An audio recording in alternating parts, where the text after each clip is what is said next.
see it better, but we can't see the whole slide. All right. That's figure can you out still. Is there? That's it. Little bit more, sir. You Yeah, should Mark. be able to still That's- present the slideshow, but just take it out of that mode. But you maybe can figure it out later. Yeah, I hope so. And I can see somebody the can whole help you in the slide break, now. sir. okay, Mhm. some of you computer whizzes, Zoom whizzes, you can help Yeah. me. All right. All right. Well, let's give this a try. On my other monitor, it's perfect. It fills the whole screen. So I don't know what is going on there. Okay, let's go ahead and go. We're late getting going. We had just looked at Pontius Pilate, and now we're going to look at the other two prefects that are mentioned in the New Testament.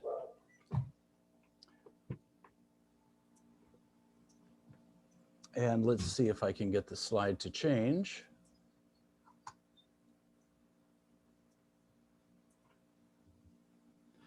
Okay, his name is Felix.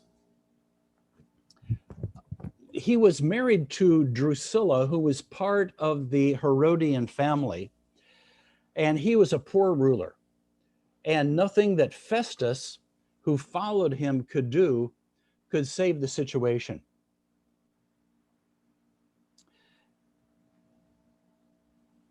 As we said before, Festus, Agrippa II, and his sister and consort Bernice met with Paul. Festus died in AD 62. And before a new prefect could be installed, the Jews condemned and executed the leader of the church, who was James, the brother of Jesus, or James the Just, as he was called. The procurator Florus, who came to power in AD 65, raided the temple treasury, and the Jews were infuriated at Florus, and he had some of the leading citizens of Jerusalem crucified. It wasn't long until the Jews were in full-scale revolt. Now, we should point out that during the first century, there were a number of revolutionary movements. At the death of Herod in 4 BC, there was an attempt to overthrow the Roman occupiers. This was followed then by a succession of revolutionaries, all of whom were either crucified or banished. Let me just give you just a list here. There was Simon, Athronges, Judas the Galilean, Ptolemaeus, Theudas, the sons of Judas the Galilean, Jacob and Simon. There was an Egyptian Jew, a man by the name of Hezekiah, and Menachem. All of these people staged revolutions against the Romans, none of which, of course, were successful. The Jewish Revolution began in AD 66.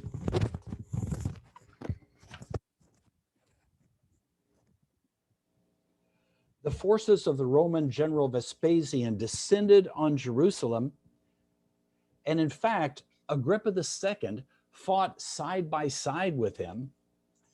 But news came that Nero had died, the Roman emperor. And Vespasian in time was proclaimed the new emperor. And so his son carried out the siege of Jerusalem, his son Titus, in AD 70. So Vespasian was the Roman general who came against Jerusalem. He then was called to Rome. He became king, he became emperor, and his son Titus finished up the job in Jerusalem. In Jerusalem today, you can see the ruins of the homes that Titus's soldiers destroyed. This is in a section right east of the Temple Mount. This was under the control of the Arabs until 1967, when the Israelis won the war against the Arabs and took control of Jerusalem. They then began excavating. And what they have excavated is the homes of the high priests there, which were luxurious homes. They had amazing tapestries, not tapestries, but mosaics on the floors. And there is one house there called the Burnt House that was actually the home of a man who is mentioned in the pseudepigrapha, a corrupt priest. And you can see his pottery, his coins, jewelry, all that kind of thing there. There is an arch in Rome commemorating Titus's victory over the Jews. And on this, this is the Arch of Titus. On it, there is a relief depicting the sacking of the temple. So here is a historical record of the destruction of the temple, a first century record of this. And this is what it looks like. You can see the menorah there and the other instruments that the Roman soldiers are carrying away from the temple. This is called a bas-relief. It is a sculpture made on a flat surface like this. And originally it was very colorful. In fact, you know, the ruins of the Roman and Greek cities look really dull. It's just bare stone. But if you could go there and see it as it was in the first century, you would be amazed at how colorful it was. It was all painted, all colorful.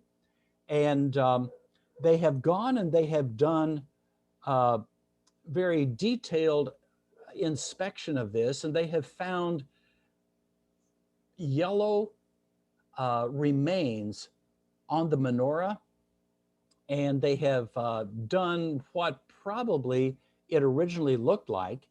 It probably looked very similar to this. And you can see how colorful it is. Now, the Romans also commemorated their victory over the Jews by minting coins that depicted the defeat of the Jewish nation. And here are coins that show the Roman emperor and Judea. Judea is shown as a woman, and the legend says Judea, or captive Judea. And if you can see those coins there, you can actually make out the word there, Judea, on them. After a 5-month siege, the Romans took and destroyed Jerusalem. And then in AD 73 or 74, they took the last Jewish stronghold of Masada. Tradition says that the Christians left the city before it was destroyed and went to the city of Pella. They're in Perea on the eastern side of the Jordan River. That may be. There is no archaeological evidence for Christians being there. This is Masada, the fortress made by Herod the Great on top of this mountain. It would be almost impossible for an army to come and take it, because it was so high, and it would be very difficult to take it. It was on top of a mountain which was 400 meters above the Dead Sea. There were 967 Jewish rebels and their families holed up there. The Romans, under the general Flavius Silva, built a siege ramp that, according to Josephus, was 91 meters high and 155 meters long. And you can see it on the right-hand side of the mountain there. You can see the ramp that the Roman soldiers made. The fate of the people at Masada was sealed. There would be no escape. They decided to commit suicide rather than be tortured to death and have their wives raped by the Romans. Their leader, Ben Yair, gave an impassioned speech in which he encouraged them to commit suicide. Each father killed his family. 10 men were chosen to kill the other men. And then one was chosen by Lot to kill the remaining 9 men and himself. They have discovered 11 pieces of potsherd with names on them that perhaps were used as the lots in which they drew to find out who was going to kill the others. One of the names there is Ben Yair, their leader. 960 people died there. The other 7 fled and somehow escaped. When the Romans took the fortress, all they found was dead bodies. The Romans then destroyed the Essene community of Qumran, which was not far away. And with that, we seemingly have the end of the Essenes. At this time, the name Judea was changed to Palestine, the land of the Philistines. Now, the destruction of the temple had a devastating effect upon the Jewish people, comparable only to the destruction of the temple back in 586 BC. The whole region had to adapt to a completely new circumstance. The center and focus of their religion, the temple, was gone.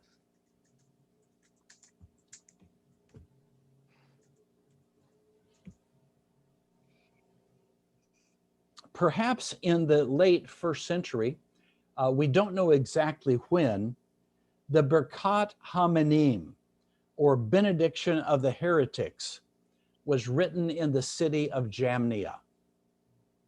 It was included in the 18 benedictions, which was prayed in or recited in every synagogue service. One version of it said, "As for the apostates, let there be no hope, and in judgment cause the kingdom of arrogance soon to be destroyed. Blessed are you, O Lord, who humbles the proud." So this blessing was actually a curse on apostates. It's rather a general wording there, but there was another wording that said, "Let Nazarenes and heretics perish in a moment. Let them be blotted out of the book of the living, and let them not be written with the righteous." And of course, Nazarenes means Christians. And you can tell that it wasn't a blessing, but it was a curse. That had the effect of expelling Christians from the worship of the Jews, making the deep dividing line between them. Now, it wasn't a total dividing line, because there were some Christians who continued worshiping in synagogues, Perhaps they did not have this part of the 18 benedictions. Christians were at times persecuted by Jews. And this was long before the persecution by the Roman government. The Jewish persecution could be getting them expelled from the synagogue.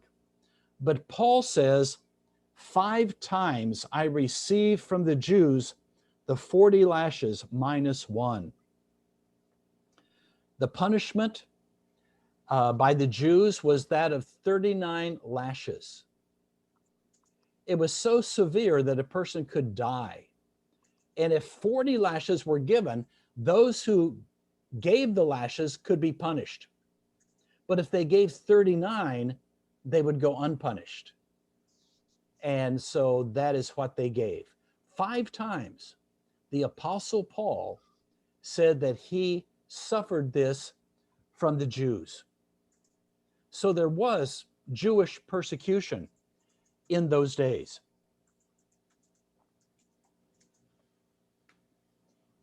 The separation of Judaism and Christianity, or this parting of the ways, as it is called, was not complete by the end of the 1st century. And there was not a precise point at which it happened. It was gradual. In fact, in the 4th century, there were still some Christians who were attending the synagogue.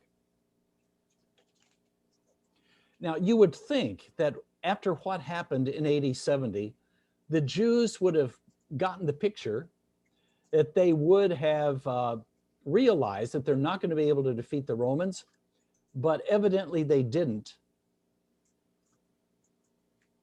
The Jewish hopes of nationhood did not die easily, and their last revolt was led by Bar Kokhba, son of the star, is what that means, or Ben Kosaba, as he was also called, in AD 135, after a law of Hadrian, the Jewish emperor, forbidded circumcision, and a temple to Jupiter was built on the site of the temple in Jerusalem. Bar Kokhba was captured, and Jerusalem became a Gentile city. Jerusalem was rebuilt on a Roman plan, and the temple to the Roman god Jupiter was erected there where the temple had been, and Jews were banished from Jerusalem. They were banned, and if they were found there, the punishment was death. Now, even after the destruction of Jerusalem in AD 70, there was a Christian presence there in Jerusalem. So there were Christians in Jerusalem all the way through. So they did not have to leave Jerusalem. And, you know, there are sites there in Jerusalem that are seen to be authentic places where events of Jesus' life happened. And the one in particular that I'm thinking of is the Church of the Holy Sepulchre. There is tradition that goes all the way back to the 1st century, saying that that is the location where Jesus was crucified and buried. And because Christians were there all the time through here, that tradition would be probably quite accurate.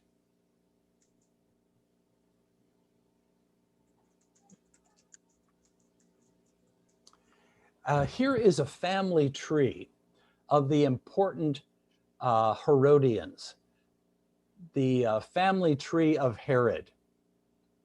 And let's just look at it for a minute. I'm not going to quiz you on this, but let me see if I can do an annotation here.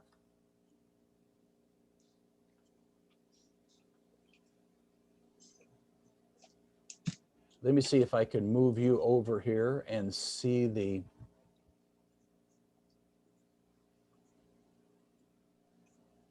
screen.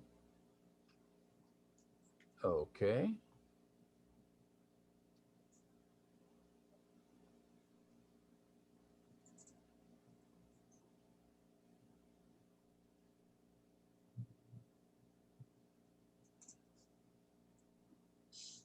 I have a stray PowerPoint slide right in the middle of everything right here. I don't know where it came from.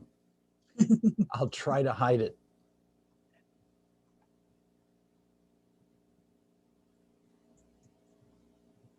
Okay, I think I got rid of it.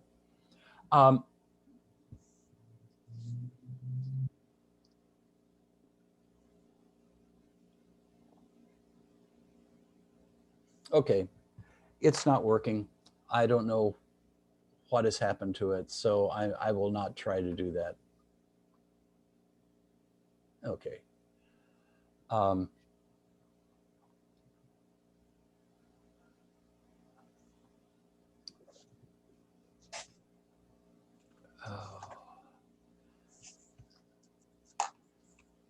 This is doing such weird stuff. Okay, let me go with that. If you look at this, you can see Herod's family, and 5 of his wives are shown here. His wives. He had more than that, but we only show 5. And if you want to know what's going on in his family, Herodias is the key person because she appears everywhere here. You'll see right toward the middle, a little to the left, she is there, the wife of Herod Philip. If you go over to the right, you'll see that her daughter married Philip the Tetrarch. If you go down from that, you can see that she was the wife of Herod Antipas. And down below that, you see her. She is the sister of Agrippa the First. And so Herodias is here everywhere. But let me just give you a little information. And like I said, I'm not going to test you on this, but Herod executed his wife, Mariamne the First, his mother-in-law, Alexandra. Most of these people you can see here on the slide. His son, Alexander, his son, Aristobulus, his brother-in-law, Costobarus, and his son, Antipater, whom he had executed 5 days before his death. Let me just give you the relationships of Herodias. She was the granddaughter of Herod the Great. She was the daughter of Aristobulus, the son of Herod the Great. She was a sister of Agrippa the First. She was the niece and wife of Herod Philip and then his sister-in-law. She was the niece and wife of Herod Antipas. She was the niece and mother-in-law and sister-in-law of Philip the Tetrarch. So this is just a lot of intermeshed families. You know, this was a dysfunctional family, if I can call it that. Okay, we won't go into that anymore. Now in Acts 24 and 25, it says, and I'm sure that you remember this, Paul before Felix. Several days later, Felix came with his wife Drusilla, who was Jewish. He sent for Paul and listened to him as he spoke about faith in Christ Jesus. As Paul talked about righteousness, self-control, and judgment to come, Felix was afraid and said, "That's enough for now. You may leave. When I find it convenient, I will send for you. Felix gets under conviction. And Drusilla, Felix's wife, was the daughter of King Agrippa I and the sister of King Agrippa II and sister of Bernice. Now, let me read another passage from Acts here. From Acts 25:13. It says, a few days later, King Agrippa, this is King Agrippa II, and Bernice arrived at Caesarea to pay their respects to Festus. Now, how many of you have read that in the New Testament before? You're familiar with that. Can I see your hand? Okay. Only like 2 of you have ever read this in the New Testament before? Okay, I am surprised. It's a good reading when Paul was in front of Felix, Festus, and Agrippa. Yes, that is In right. the book of Acts, yeah. It is. Okay. So King Agrippa and Bernice come before the Apostle Paul along with Festus. And then in Acts 25:22-23, then Agrippa said to Festus, I would like to hear this man myself. He replied, tomorrow you will hear him. The next day, again, Agrippa and Bernice came with great pomp and entered the audience room with the high-ranking officers and the leading men of the city. At the command of Festus, Paul was brought in. So again, here we have Agrippa and Bernice. And then in 26:24-32, it says, at this point, Festus interrupted Paul's defense. You are out of your mind, Paul, he shouted. Your great learning is driving you insane. I'm not insane, most excellent Festus, Paul replied. What I am saying is true and reasonable. The king is familiar with these things, and I can speak freely to him.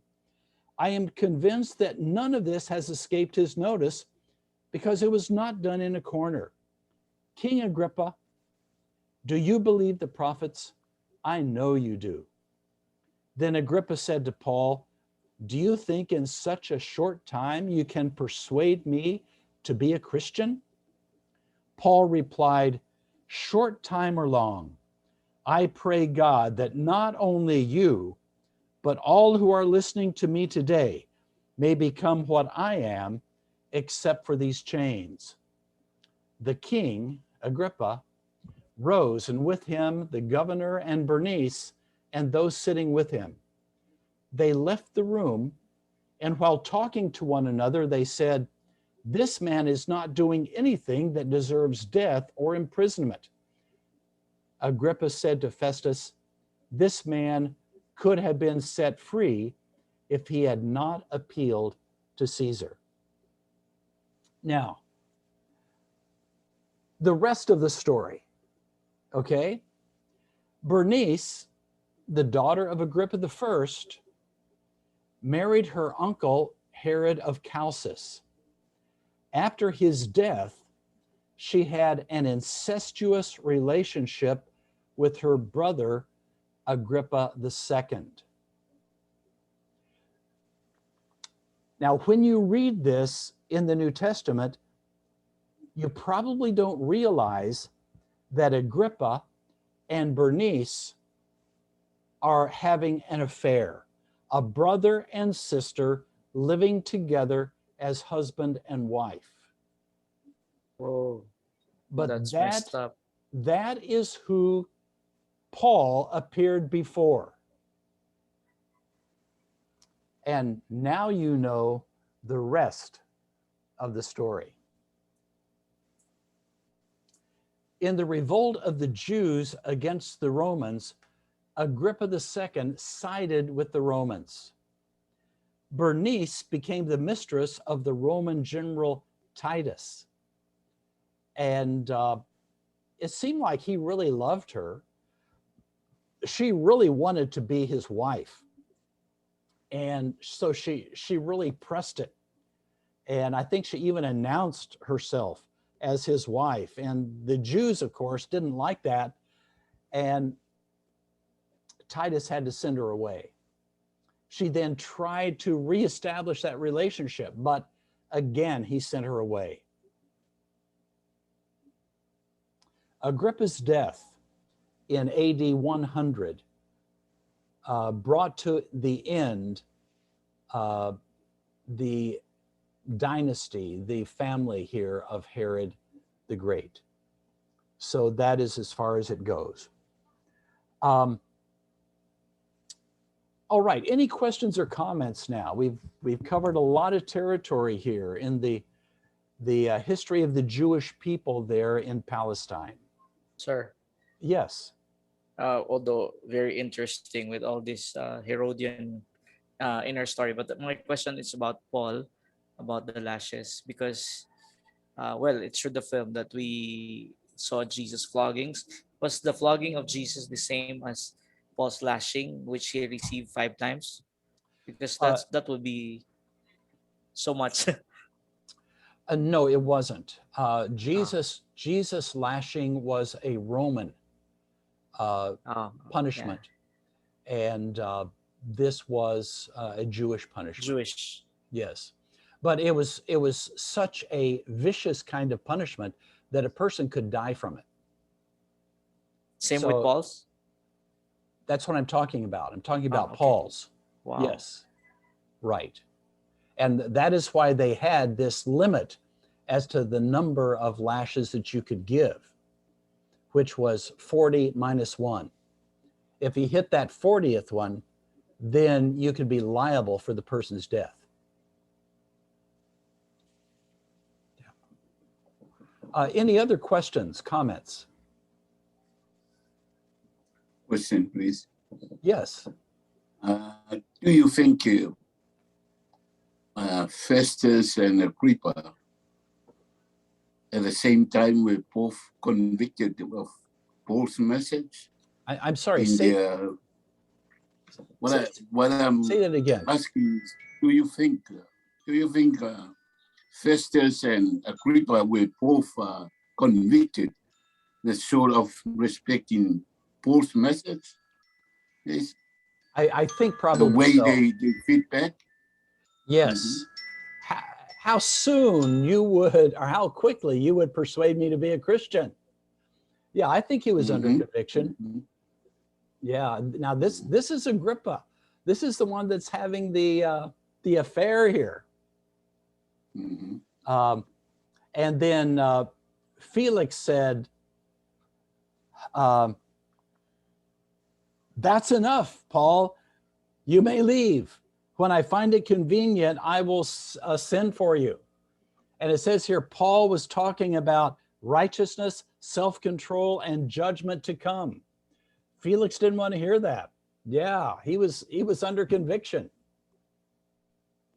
Right. Mhm. Think of the Thank you. Roman guards who were chained to Paul. You know, think of them. Think of all the times they heard the gospel. I'm sure Paul couldn't be quiet. Sir, captive audience. That's right. Only it was the soldiers that were captive. Yeah. Right. All right. Let us go on to the last thing that we're going to cover here in this this section, and that is the Roman emperors. We're going to briefly look at the Roman emperors who served during the time of the New Testament. Okay, it's time for a 10-minute break. So we will take a 10-minute break and then we will get into the Roman emperors. Have a good one. Thank you. Yeah.